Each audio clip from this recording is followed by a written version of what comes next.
আধুনিকতার মেলবন্ধনে আড্ডার সঙ্গে অবশ্যই সোনালি পৌঁছে গিয়েছি পঞ্চদশ পর্ব। হ্যাঁ, এটা ডিসেম্বর মাস। ডিসেম্বর মাস মানেই তো অনেক পার্টি, হই হই, মজা, খাওয়া দাওয়া। আজকে খাওয়া দাওয়ার কথা বলবো না, পার্টির কথা বলবো না, কিসের কথা বলবো কিছুক্ষণ পর জানতে পারবেন আপনারা, তোরা। হ্যাঁ, আড্ডাটা তো সঙ্গে থাকছে। আর ডিসেম্বর মাসে যে বিষয়ে কথা বলবো, আমাদের এই হাড় হিম করা ঠান্ডাতেও আপনাদের কতটা ভালো লাগবে জানি না, কিন্তু আমার মনে হচ্ছে বেশ আমি আরো হাড় কাঁপিয়ে কি বলবো তার গল্পেও শুনবো, তার জার্নির কথা শুনবো। তার নামের অর্থ কি? তার নামের অর্থ হচ্ছে পবিত্রতা এবং বিশুদ্ধি। আমরা জানি 1959 সালে আরতি সাহা তিনি কিন্তু ইংলিশ চ্যানেল পার করেছেন। আমরা সকলেই সেটা জানি। আজকে যার সাথে কথা বলবো সে একাধারে বাংলা চ্যানেল পার করেছে, ইংলিশ চ্যানেল পার করেছে এবং তার সঙ্গে সঙ্গে জিব্রাল্টার চ্যানেল পার করেছে 2015, 2018 এবং 2022। কবে, কিভাবে, তার কিভাবে সে পার করেছে এবং তার জার্নি কতটা কঠিন ছিল, তার লাইফস্টাইল কি, সে খাওয়া দাওয়া কতটা মেপে করে এবং তার পরিবারের কে কি সাহায্য করেছে, সবটাই তার মুখে শুনবো। তার বয়স কিন্তু বেশি নয়, সে এটা করেছে ঠিকই এবং তার সঙ্গে সঙ্গে কিন্তু সে মাস্টার্সও করেছে, পড়াশোনা খুব ভালো এবং সে একটি খুব ভালো জায়গায় চাকরি করে। সবটা নিয়ে কিন্তু জমজমাট। তার কিন্তু হাওড়া উলুবেড়িয়াতে বেড়ে ওঠা। তার সঙ্গে আজকে আমি কথা বলবো। নামটা তাহলে আপনাদেরকে জানিয়ে দিই, তেহেরিনা আসরিন তার নাম। তাহলে তার সঙ্গে আলাপ করে নিই। আপনারা তোমরা সঙ্গে থাকুন। আর আরেকটা কথা বলিনি আড্ডা দেওয়ার আগে, আমাদের এই টেলিকাস্টটা তো ডিসেম্বর মাসেই হচ্ছে, আর এই বছরের কিন্তু এটাই শেষ পর্ব এবং আগামী পর্বে আমার পুরো পডকাস্টের জার্নি নিয়ে কিছু কথা বলবো এবং আগামী বছরে 2026-এ আমি নতুন ভাবে এই পডকাস্টে সেলিব্রেশন করব। যারা যারা আমার সঙ্গে পডকাস্টে ছিল তাদেরকে নিয়ে আমার এই সেলিব্রেশন হবে। তার সঙ্গে কিছু অবশ্যই দর্শক শ্রোতা বন্ধুদেরও আমন্ত্রণ জানাবো যারা আমার সঙ্গে এই এতগুলো মাস পথ চলেছেন। সঙ্গে থাকুন, আড্ডাটি দেখতে থাকুন এবং তার কাছ থেকে অনেক নতুন নতুন কথা আমরা জানতে পারবো। সঙ্গে থাকুন। আমার আড্ডা ঘরে তোমাকে আমন্ত্রণ জানাই। তেহেরিনা, বলো তোমার কেমন লাগছে, বলো আমার এই আড্ডা ঘরে এসে। প্রথমে নমস্কার, অসংখ্য ধন্যবাদ আমাকে এখানে ডাকার জন্য সোনালি।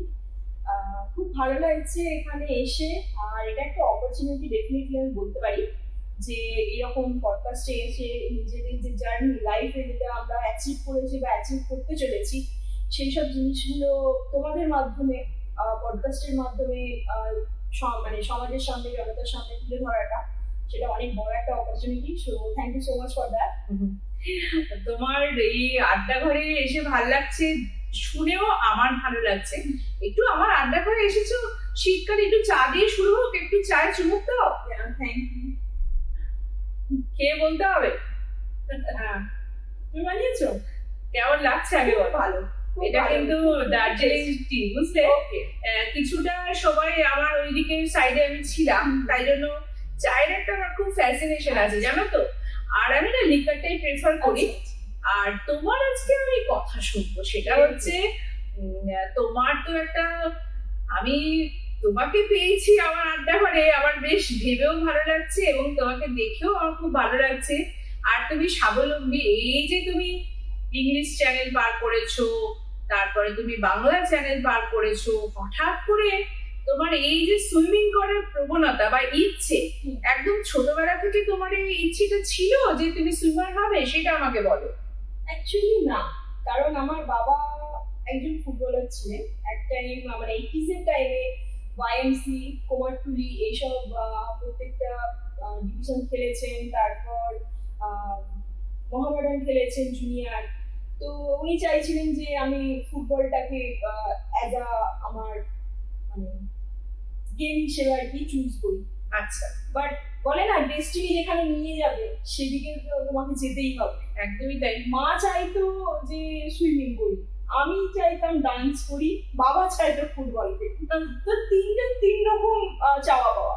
বাট মায়ের কথাটা কোথাও না কোথাও আমি বেশি প্রেফার করি, কারণ আমি জানি না কেন আমার মায়ের সাথে এত সুন্দর একটা কানেকশন। আমি প্রত্যেকটা জিনিস যখনই ভাবি আগে আমার মাকে বলি, আর সেই জিনিসটা হওয়ার থাকলে ডেফিনেটলি মা সেটা বলতে হবে, তো হবেই ওটা। আমি দেখি ওটা হয়েও যায়, বাট বলতে নেই এটা হয়ে যায় অবশ্যই।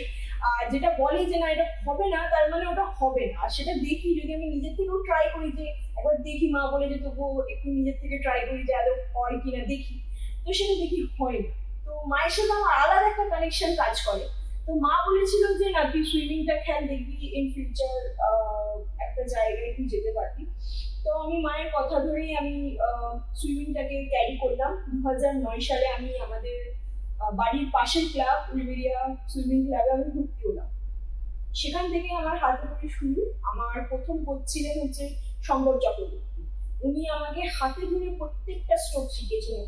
বেসিক্যালি সুইমিং এ 4টে স্ট্রোক আছে, তো 4টে স্ট্রোকই খুবই সুন্দরভাবে কত শিখিয়েছিলেন। বছর বয়স থেকে? আমার তখন 10 বছর বয়স ছিল। ও, তার আগে তুমি এক থেকে, মানে তুমি তো 3 বছর বয়সে হ্যাঁ। ধরো আমরা জেনারেলি স্কুলে ভর্তি হই, তখন তুমি ভাবোনি যে তুমি সুইমার হবে? না, তখন ফুটবল খেলতাম। আচ্ছা। বাট ফুটবলের যে স্কিল আছে সেগুলো আমি সেভাবে রপ্ত করতে পারছিলাম না। আর আমার বাড়ির নিজস্ব পুকুর আছে, সেই পুকুরে আমার মা আমাকে 2.5 বছর বয়সে সুইমিং শিখিয়ে দিয়েছিল। আর আমাদের উলবেরিয়া সাব ডিভিশনে আমি প্রথম যে অত বাচ্চা বয়সে সুইমিং শিখেছিলাম।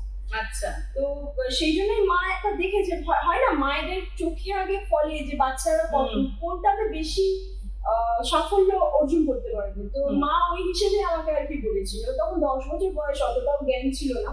তো মা যেটা বলেছে সেটাই। তো সেই হিসেবে সুইমিং এ ভর্তি হলাম। ফার্স্ট আমার 1 মাস পরে আমার একটা ক্লাব গেম ছিল হেদুয়াতে, সেখানে আমি দুটো ইভেন্ট চুজ করেছিলাম, 50 মিটার ফ্রি স্টাইল আর 50 মিটার ব্যাক স্ট্রোক। আর দুটোতেই 4th হয়, কোনো পজিশন পাইনি। বাট সেখান থেকেই বলে না যে প্রথমেই জিতে গেলে সেই জিনিসের মানে স্বাদটা পাওয়া যায় না।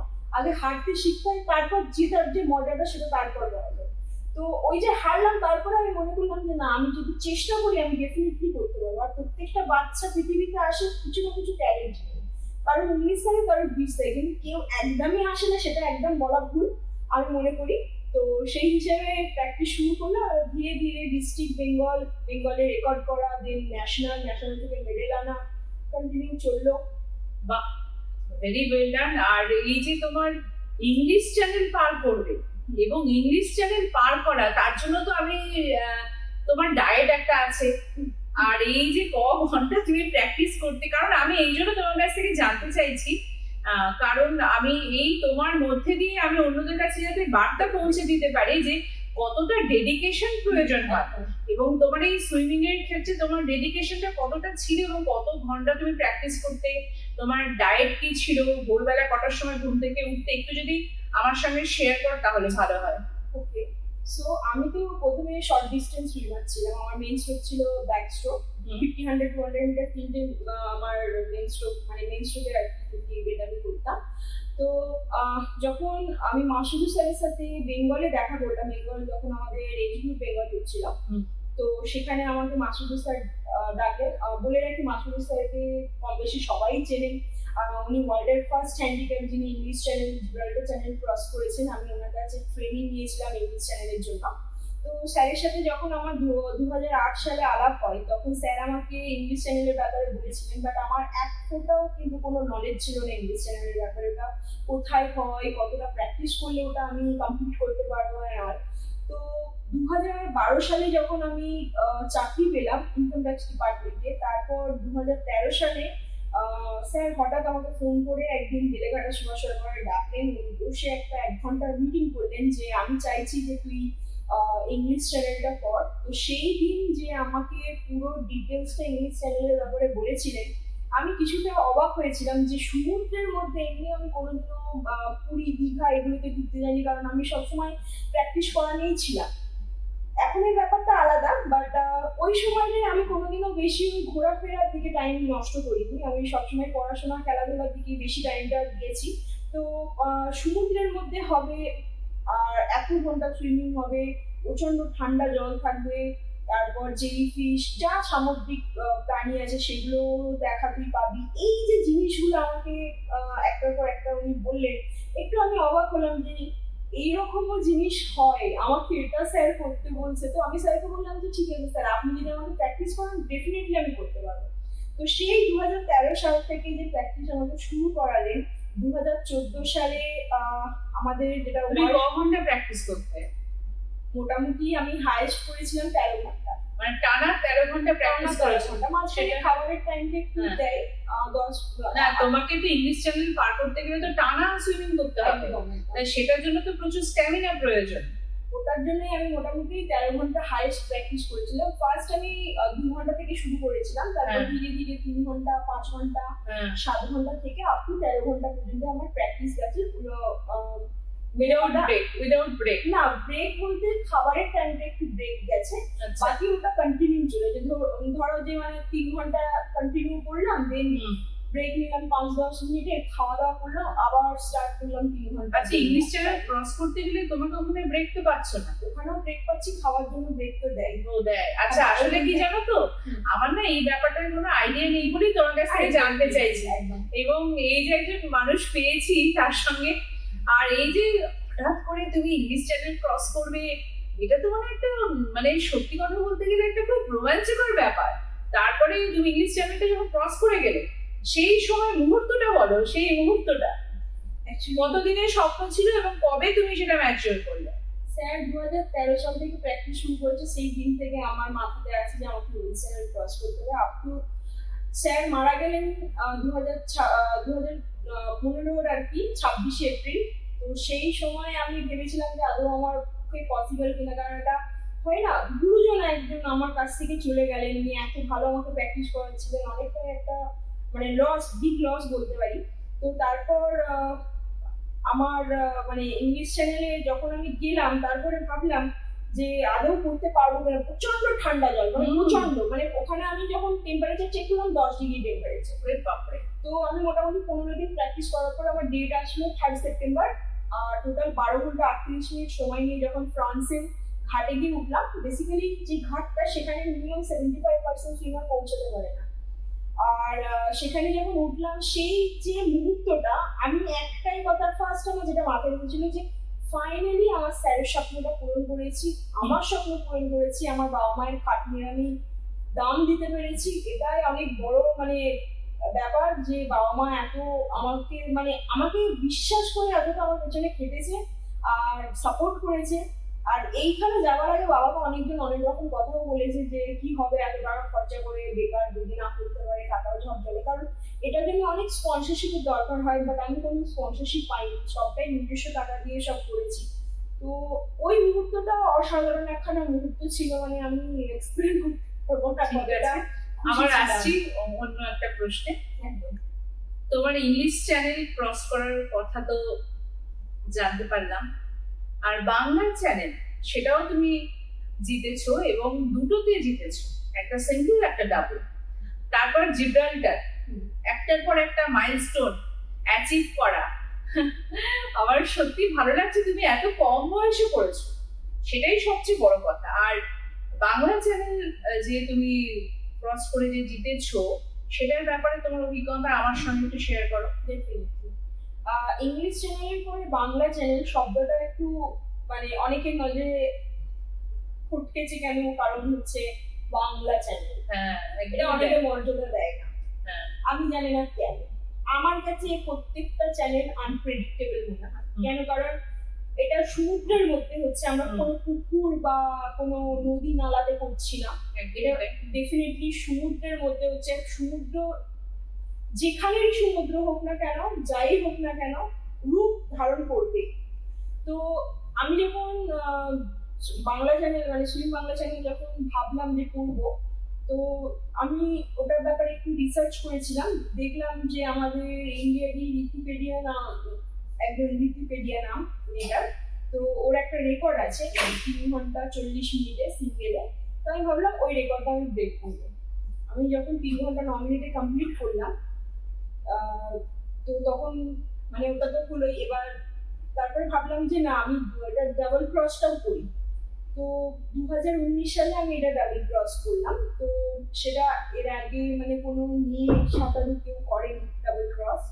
তো আমি প্রথম ডাবল ক্রস করলাম। দেন মেল ক্যাটাগরিজের একটা রেকর্ড ছিল আমাদেরই ইন্ডিয়ার এক ছেলে সুইমারের। তো তার মোটামুটি 9 ঘন্টা 10 মিনিট তার টাইম ছিল রেকর্ড। তো সেটা ব্রেক করে আমি আমার নিজের রেকর্ড করলাম 8 ঘন্টা 13 মিনিট।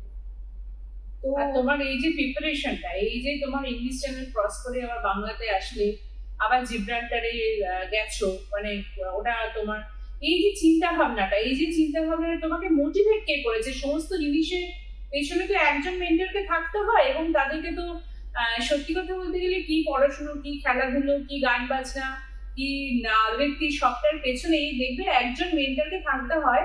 এবং সেই জায়গাটা অ্যাচিভ করতে গেলে একটা মনের মধ্যে দুঃখ থাকতে হয়।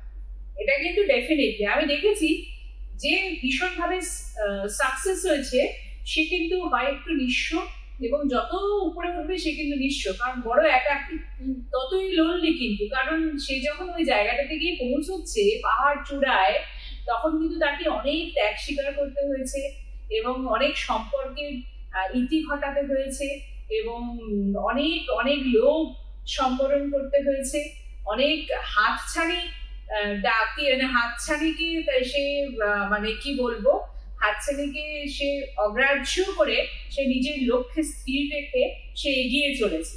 তা তুমি যে এতগুলো চ্যানেল পার করেছো, এবং তোমার তো অনেক হাতছানি এসেছিল এবং আসবে, প্রলোভন মানুষের জীবনে আসে, সেগুলোকে তুমি কভার আপ করে সেগুলোতে না গিয়ে, এবং জীবনের একটা দুঃখকে তুমি সামনে রেখে তোমার মেন্টরের কথা শুনে, এবং কে সেই মেন্টর তুমি একটু শেয়ার করো, কি দুঃখ সেটা শেয়ার করো, এবং কি কি প্রলোভন তোমার কাছে ছিল সেগুলো সব সরিয়ে রেখে তুমি এগিয়ে গেছো, সবটাই শেয়ার করো। আমি সবগুলো উত্তরই তোমার কাছ থেকে একসঙ্গে নেবো।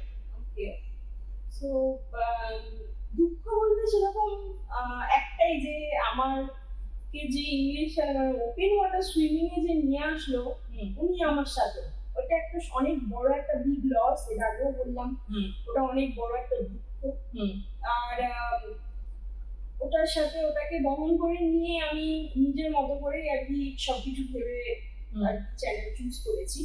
নয়তো যদি স্যার বেঁচে থাকতেন তাহলে স্যার আমাকে ইংলিশ চ্যানেলের পরে ক্যাটালিনা চ্যানেল করাতেন। ক্যাটালিনা চ্যানেল ওনার একটা স্বপ্ন ছিল যে উনি আর আমি মানে টিচার স্টুডেন্ট, এটা একটা রেকর্ড হতো, টিচার স্টুডেন্ট এখনো পর্যন্ত কেউ করেনি।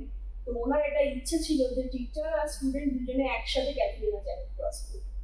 তো ওটার জন্য উনি প্রিপারেশন শুরুও করে দিয়েছিলেন, বাট সাডেনলি একটা এত বড় একটা অঘটন ঘটলো। কি হয়েছিল? ওনার হার্ট অ্যাটাক হয়েছিল।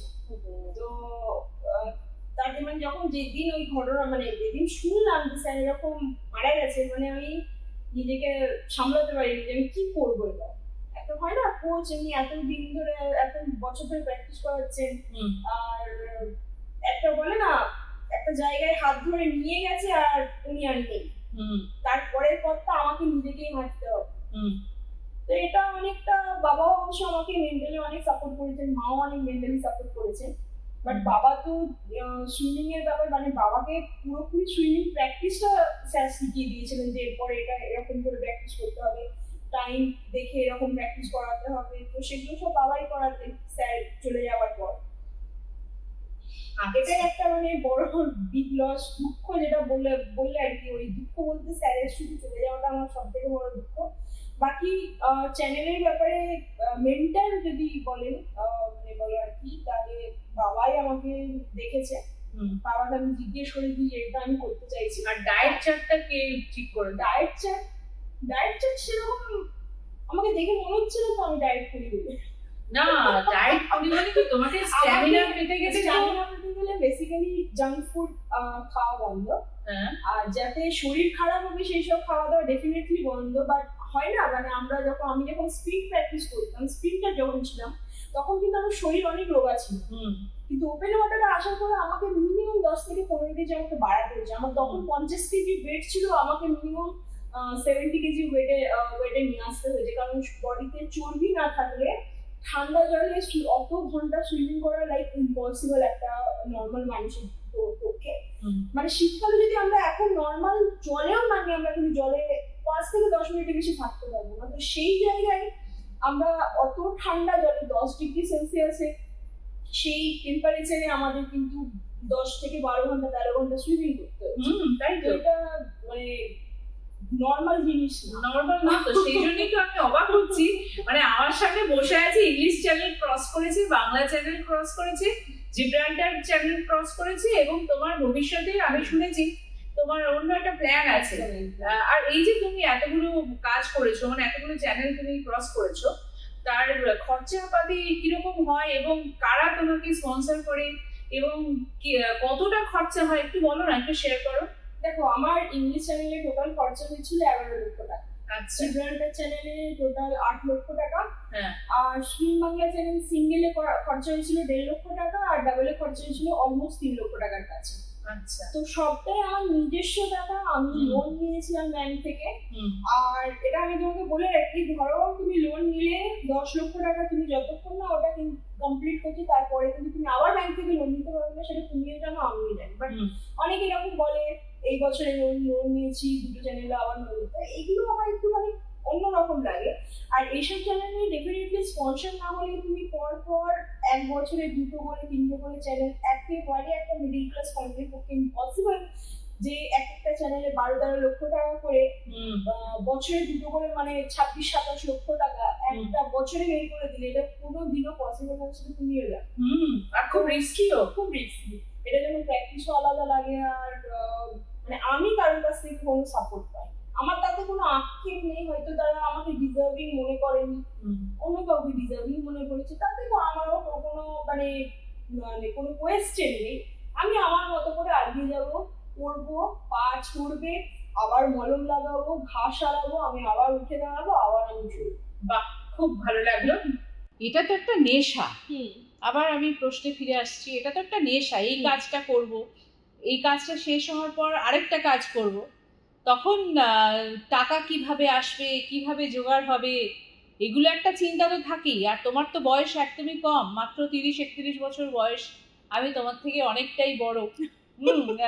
এই এত কম বয়সে এতগুলো রিস্ক নিয়ে কাজ করা এবং মনের প্রচন্ড জোর লাগে, এই জোরটা কোথা থেকে এলো সেইটা একটু বলো। মানে তুমি যে এই চ্যানেল ক্রস করবে এবং একটা করার পরে আবার আরেকটা ক্রস করবে, এই যে চিন্তা ভাবনা, শুধু চিন্তা ভাবনা থাকলে তো হবে না, এগুলো তো মেটেরিয়ালাইজ করতে গেলে তো প্রচুর পরিশ্রম করতে হয় এবং অনেকের সঙ্গে কথা বলতে হয়।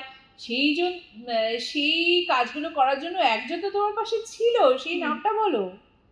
অবশ্যই আমার বাবা মা। শুধু বাবা মাই ছিল, এছাড়া তোমার কোনো আলাদা মেন্টর ছিল না? আমার মেন্টর বলতে আমার শুধু স্যার ছিল, তারপরে আমি আর কোনো মেন্টর সেরকম কোনো মেন্টরকে নিই। আর এই যে এত টাকা যে লাগতো তোমার 11 লক্ষ, তুমি যে এটা দিলে, ইনফরমেশনটা আমাকে দিলে, এই টাকাগুলো কিভাবে? সব লোন নিয়ে লোন শোধ করেছো? আর যেহেতু তুমি চাকরি করতে, তাই জন্য তোমার যা জমেছে, তারপর বাবা আমার বিয়ের জন্য যে জিনিসগুলো সব জমিয়ে রেখেছিল সেগুলো সব দিয়ে, কিছুটা আমার টাকাও দিয়ে, এবার লোন নিয়ে সব করে আর কি এটাকে ম্যাটেরিয়ালাইজ করেছো। আপাতত এই পর্যন্ত পৌঁছেছি। আর ভবিষ্যতে তোমার লক্ষ্য কি? ভবিষ্যতে আমি 7 ওশান চ্যালেঞ্জ যেটা আছে সেটা কমপ্লিট করব। আপাতত 2টো হয়েছে, এখনো 5টা বাকি আছে। তো তার জন্য অনেক টাকার দরকার, আর আমার পক্ষে এই মুহূর্তে 5টা বহন করা আমার পক্ষে তো একেবারে পসিবল না। আমি তার জন্য স্পন্সরশিপ খুঁজছি, পেলে খুবই ভালো, না পেলে ধীরে ধীরে করব, কিন্তু করব বটেই। এই যে তোমার চলার পথে ইমোশনাল অ্যাটাচমেন্ট কি কারোর সঙ্গে হয়েছিল? না, কোনোদিনও নয়। আর ভবিষ্যতে তোমার ঘর দেখার স্বপ্ন, মানে ঘর বাঁধার স্বপ্ন কি আছে? আমি এই দিকটা একটু মানে দূরেই রাখতে চাই। তুমি ফোকাস, তোমার কাজে ফোকাসড, এবং এখন যা সিচুয়েশন আছে না ওইসব দিকে যাওয়াই ভালো। নিজেকে পিসফুল মাইন্ড রাখতে গেলে single life is the best life, I must say. তাই কিন্তু দেখো তাহেরিনা, আমি যেটা বলি এটা ঠিক নয়। আমরা তো একটা বয়সে পৌঁছে গিয়েছি এবং আমরা সিঙ্গেল না, আমি ডাবল লাইফ, মানে আমি বলতে চাইছি ম্যারিড লাইফ লিড করছি, এবং সমস্ত দিকেরই একটা ভালো দিক আছে, একটা খারাপ দিকে আছে, এবং সবটাই আমাদেরকে জানো তো ব্যালেন্স করে চলতে হয়। একদম। এবং অনেক অনেক দুঃখ আসবে, দুঃখের সঙ্গে সঙ্গে সুখও আসবে, সুখ যখন আমাদের পাশে আছে তখন দুঃখকে ভুলে গেলেও চলবে না। আবার দুঃখ যখন এসেছে সেই সময় আমাদেরকে স্টেডি থাকতে হবে যে না, সুখের পথ কিন্তু আমরা দেখব। বলে না আলোর পেছনেই অন্ধকার, বা অন্ধকার মানেই আলো নেই, তা কিন্তু নয়। আলো অন্ধকার মিলেমিশে আছে, আলো আধারিতেই আমাদের পথ চলতে হবে। এবং এই বার্তা আমরা সকলকেই দেখবো। হ্যাঁ, এক একজনের চিন্তা ভাবনা এক এক রকম হতে পারে। তুমি হয়তো ভাবছো এই মুহূর্তে তুমি সিঙ্গেল থাকবে, কথার কথা বলছি, কারণ তোমার অনেকগুলো কাজ এখনো বাকি রয়েছে এবং তুমি মনে করছো তুমি যদি তোমার নিজের কাজে ফোকাস রাখতে চাও তাহলে হয়তো সাংসারিক জীবনটা একটু হ্যাম্পার হতেই পারে, কারণ তুমি যেভাবে এগোচ্ছ হতে পারে। সবসময় দেখবে পরিবারের সবটাই সব রকম ভাবে সবাই নিতে পারে না। তা তুমি তোমার সিদ্ধান্তে যে অটুট রয়েছো এবং ভালো কাজ করছো এবং আগামী দিনে আরো ভালো কাজ করবে সেটাই আশা রাখি। আর তোমার খাওয়া দাওয়ার এমনি পছন্দসই খাবার কি? মায়ের হাতের বিরিয়ানি। মায়ের হাতের বিরিয়ানি, বাবা বাবা, তুমি নিজে রান্না করতে পারো? মোটামুটি, মানে ওই ডেইলি বেসিসে চলে যাওয়ার মতো রান্না পাই। আচ্ছা, খুব হাইফাই টাইপ কোনো রান্না পাই না। আচ্ছা, মানে রান্না করে কাউকে খাইয়েছো? হ্যাঁ, মাকেই খাইয়েছি। না, মাকে না, ধরো তুমি বন্ধু বান্ধবদের ডেকে এসেছে, মানে পছন্দ করো। চিকেন আমি রান্না করতে পছন্দ করি, এবার সময়ে হয়ে ওঠে না আর কি। মানে চাকরি করে তারপর নিজের পেছনে, হ্যাঁ অবশ্যই তোমাকে তো চর্চাটা রাখতে হবে। তোমাকে দেখে তো মনে হচ্ছে তুমি বেশ নিজেকে মেনটেন করো, হয়তো একটু ওয়েট পুট অন করেছো, সেটা আবার যখন যেরকম দরকার সেরকম ভাবে তুমি নিজেকে তৈরি করে নিতে পারো আর ব্যালেন্স করতে পারো, যে কখনো এই সময় এটা খাচ্ছি তো পরের দিকে এই 2 মাস এটা খাবো না, যেটা আমিও করি। আমি খাইও সবই, আবার ওয়েটও করি যে না আমি এটা খাবো না, 1 মাস এটা খাবো না, আবার 2 মাস পর এটা খাবো না, আবার 1 মাস এটা খাচ্ছি তো পরে এটা খাবো না, এরকম ভাবে চলতে থাকে। আমার মনে হয় তুমিও সেটা করো। তুমি জানো তো, মানে দুটো জিনিসই করা একেবারে ইম্পসিবল, একেবারে না খাওয়া আর একদম খেয়ে একেবারে গলা ভর্তি করে ব্যালেন্স করে চলাটা খুব ভালো। আমার যদি আজকে পিৎজা খেতে ইচ্ছা, আজকে খাবো, আজ থেকে 6 মাস আর 7 মাস খাবো। এক্স্যাক্টলি, হ্যাঁ, ওই জিনিসটা জানতে হবে, টেস্টটা না যাওয়াই বেটার। আমার মনে হয় আমার যদি খেতে ইচ্ছা করেছে আমি আজকে খাবো, টেস্ট নেব, আর একেবারে ভুলে যাবো 6-7 মাস 8 মাস আমি কোনো কিছু ভাববো না। একদমই জাঙ্ক ফুড, মানে মানুষ মাত্রে খাওয়া দাওয়াটা এমন একটা জিনিস যে কেউ কন্ট্রোল করতে পারে না। আমি তো পারি না কন্ট্রোল করতে, আমার যেটা ভালো লাগে খাই, কিন্তু আমি খুব লিমিটেড টাইম বেঁধে আমি ওই জিনিসগুলো আর মানে মেন উদ্দেশ্য হচ্ছে আমার সুস্থ থাকা, একদম, এবং আমাদের শরীর থেকে সিগন্যাল দেয় একদম যে তুই এটা খাস না বা তুমি এটা খেও না, একদম, এবং নিজে আমরা বুঝে যাব যে আমার এই সময় প্রোটিনটা ঠিক লাগছে, এই সময় এটা খাবো না বা টকটা খাবো না। সে হলো একটা খাওয়ার ব্যাপারে তো আমরা কথা বললামই। তুমি ঘুরতে যেতে পছন্দ করো? এখন খুব বেশি বা বেশি, মানে কার সঙ্গে যাও, গ্রুপে যাও না? গ্রুপে যাও, বা প্ল্যান কে করে, ট্যুর প্ল্যান কে করে? প্ল্যান বলতে আমাদের যারা লিডার থাকে গ্রুপে তারাই প্ল্যান করে। এবার ধরো এখান থেকে আমরা চালাবো আজকে 300-400 কিলোমিটার চালাবো। ও, মানে তুমি ঘুরতে যেতে ভালোবাসো, মানে তুমি রাইড করো? রাইড করি, বাইক রাইড করো? আরে লাভলি, মানে তোমার একটা শখ, মানে তুমি সুইমার, তারপর বাইক রাইডার, আর এছাড়া তুমি চাকরি করছো, মানে সবটা নিয়ে একেবারে জমজমাট। দশভুজা তো আমরা নারীদেরকে যে বলি, ড্রয়িং করতেও পছন্দ, তুমি ড্রয়িং করতে পছন্দ করো এবং তুমি গান শুনতে ভালোবাসো, গান শোনো, আর এই যে বাইকে করে যে যাও, মানে নানান জায়গায় এক্সপ্লোর করো তুমি, তা তুমি ব্লগ করো? একদম, আমার ব্লগিং চ্যানেল আছে। ব্লগিং চ্যানেল আছে, সেটা তো শেয়ার করবে। কি নাম? আমার নামেই আছে, তাহরিরা নাসরিন নামেই আছে। বাহ, খুব ভালো। কোথায় কোথায় গেছো বাইক রাইডিং এ? বেসিক্যালি খুব বেশি দূর যাওয়া হয়নি, বাট আমি প্ল্যান করছি। আমার মানে ঝাড়খণ্ড দুবার আর কি করেছি, পুরুলিয়া দুবার গেছি, মন্দারমণি 3-4 বার গেছি, এবারে অরুণাচল প্ল্যান করছি, আসাম প্ল্যান করছি। কবে কিনেছো তুমি বাইকটা? 2023-এর ফেব্রুয়ারি মাসে। আরে লাভলি, 14 তারিখ। মানে তোমার এই চিন্তা ভাবনা, আমার ছেলে যথেষ্ট বড় হয়েছে, আমি ছেলের কথা কি বলবো, আমার পতিদেবও বাইক রাইডিং খুব পছন্দ করে, আমার ছেলেও প্রচন্ড পছন্দ করে। আমি বাইকে বসতে ভালোবাসি, রাইডিংটা পছন্দ করে, মানে আমি চালাতে পারি না প্রথম কথা, আমি কিন্তু ওরা না প্ল্যান করছে লে লাদাখ যাবে বাইকে করে। বিশ্বাস করো, আমি বলেছি তোমরা বাইকে করে যাও, আমি ফ্লাইটে যাব। অ্যাকচুয়ালি লে লাদাখটা হচ্ছে প্রত্যেকটা বাইকার্সদের ড্রিম এরিয়া। হ্যাঁ, একদমই ড্রিম জায়গা। প্রত্যেকটা বাইকার্সদের মুখে থাকে যে কবে আমরা লে লাদাখ প্ল্যান করব। আর লে লাদাখ যাওয়াটা মানে চারটিখানি ব্যাপার না, এর জন্য অনেক মেন্টালি প্রিপারেশনও লাগে, ফিজিক্যাল প্রিপারেশনও লাগে, ম্যাপ রুট থেকে শুরু করে স্পেশাল মানে সব থেকে বেশি হচ্ছে ফিনান্সিয়াল দিকটাও দেখতে হয়, কারণ অনেক টাকা লাগে, প্রায় 90-1 লাখ টাকার খরচা হয়ে যাবে, আর 1 মাস সময় নিয়ে না গেলে পুরো লে লাদাখটা ঘোরা যায় না।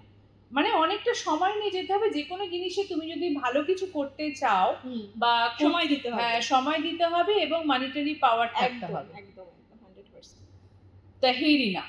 তাহেরিনা নাসরিন, তোমার জীবন খুব ভালো কাটুক, তোমার অনেক স্বপ্ন আছে, সেই স্বপ্ন পূরণ কিছুটা হয়েছে, আরো কিছু বাকি আছে। এখন তুমি নিজেও চাকরি করছো, আশা করি ভবিষ্যতে তুমি ছোট ছোট বাচ্চাদের প্রশিক্ষণ দেবে, তুমি নিজে কোচ হবে, এই কামনা করি, এই শুভ কামনা করি। আর বাইক রাইডার হিসেবে তোমার নাম হোক এবং তুমি নানান জায়গায় যে এক্সপ্লোর করছো, ব্লগার হিসেবে তোমার অনেক অনেক নাম হোক, এবং তুমি নানান জায়গায়, আমি মনে করব নানান জায়গায় তুমি ক্যাম্প করে করে যদি তুমি বার্তা পৌঁছে দিতে পারো সবার মধ্যে, যে কিভাবে একটা নারী বা শুধু নারী না, একটা বাচ্চা কিভাবে নিজেকে তৈরি করবে সুইমার হিসেবে, নানান জায়গায় মোটিভেশনাল স্পিচ হিসেবে তুমি নানান জায়গায় স্পিচ দাও, এটাই আমি চাই। এবং তোমার জীবন খুব সুন্দর হোক, তোমার স্বপ্নের মানুষ যদি কেউ থেকে থাকে, সেই স্বপ্নের মানুষ তোমার কাছের হয়ে উঠুক, সবটা নিয়ে তুমি একজন নারী তৈরি হও, এবং এই শুভকামনা করি। এবং ঐতিহ্যের আধুনিকতা মেলবন্ধনের যখন আড্ডা, তখন আমরা অবশ্যই বলবো তুমি ভালো থাকো এবং সুস্থ থাকো এবং সবাইকে নিয়ে থাকো, ঠিক আছে? তোমার জন্য দাঁড়াও, এখনো শেষ হয়নি, আমার বলা এখনো শেষ হয়নি। এই যে তোমার জন্য একটা স্মারক আছে আমার এই ঐতিহ্যের আধুনিকতা মেলবন্ধনের আড্ডার সঙ্গে, অবশ্যই সোনালি যারাই আমার সঙ্গে আড্ডা করে আসে তার জন্য আমি একটা আমার তরফ থেকে একটা, হ্যাঁ, thank you so much, thank you. ঐতিহ্যর আধুনিকতার মেলবন্ধনে আড্ডা সঙ্গে অবশ্যই সোনালি, আর আমার সঙ্গে শীতের সন্ধেবেলা চা তো থাকছেই, চায়ের সঙ্গে আমরা দুজনে মিলে কিন্তু পকোড়াও খাবো, বেশি খাবো না, একটা দুটো খাবো। আর এই বছরটায় ডিসেম্বর মাস আমার পডকাস্টের জার্নি শেষ হবে, আর তোমাদেরকে আমি খুব মিস করব, আপনাদেরকে মিস করব, তোদেরকে মিস করব। আজকে পেয়ে গিয়েছিলাম তাহেরিনা নাসরিনকে, ওর অনেক কথা শুনলাম, এবং ও নিজের জীবনে অনেক অনেক আরও এগিয়ে চলুক, অনেক স্বপ্ন পূরণ হয়েছে, আগামী দিনে ওর আরও স্বপ্ন পূরণ হোক। আর এই পডকাস্টের জার্নিতে আপনারা সকলে আমার সঙ্গে ছিলেন, এবং আমি যে উৎসাহ নিয়ে কাজগুলো করতে পেরেছি তার জন্য আন্তরিক কৃতজ্ঞতা জানাই সবাইকে। তোমরা সবাই ভালো থেকো, নমস্কার, সবাই ভালো থাকবেন, নমস্কার।